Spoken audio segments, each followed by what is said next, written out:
turned this economy around by cutting taxes, rolling back regulation. On day one, Joe Biden will repeal that tax bill.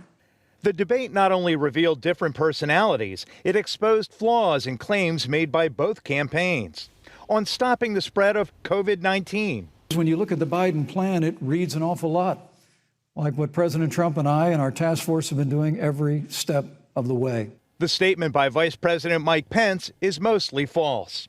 The president has relied mostly on states to make their own COVID-19 decisions while assisting with PPE supplies. Joe Biden would assume federal control of the crisis. He would also have a national mask order. Senator Kamala Harris then made it sound like President Trump's debt, first exposed by the New York Times, is a mystery. And it'd be really good to know who the President of the United States, the Commander-in-Chief, owes money to, because the American people have a right to know. Is Trump's debt a mystery? We'll grade that mostly false. As reported by MarketWatch Online, the president owes $480 million to Deutsche Bank and Ladder Capital, mortgages on Trump's properties. Then the two made statements about fracking, the practice of injecting high-pressure liquid into the ground to free up oil and natural gas. We've made great progress reducing CO2 emissions through American innovation and the development of natural gas through fracking.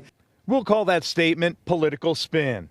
First, according to research by the World Bank, carbon emissions have been steadily declining for 2 decades. Second, cars and trucks are major contributors. Yet President Trump rolled back some of President Barack Obama's rules requiring automakers to improve fuel economy faster. The result? More pollution.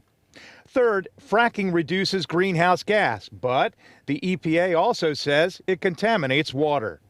Here's what Senator Harris had to say about fracking. Joe Biden will not ban fracking. That is a fact. That is a fact. Well, we won't call it a fact just yet. For now, we'll say that it's misleading. As recently reported in USA Today, Biden, during the July 31, 2019 Democratic primary debate, was asked by the moderator, would there be any place for fossil fuels, including coal and fracking, in a Biden administration?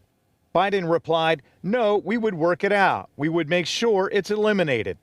Biden later said that he would not allow new fracking leases on federal land. The two candidates were also asked about the importance of the vice president's role, given the ages of President Trump, who is now 74, and Joe Biden, who will turn 78 in November. Neither candidate answered the question. Greg Fox, WESH 2 News. You can see all of our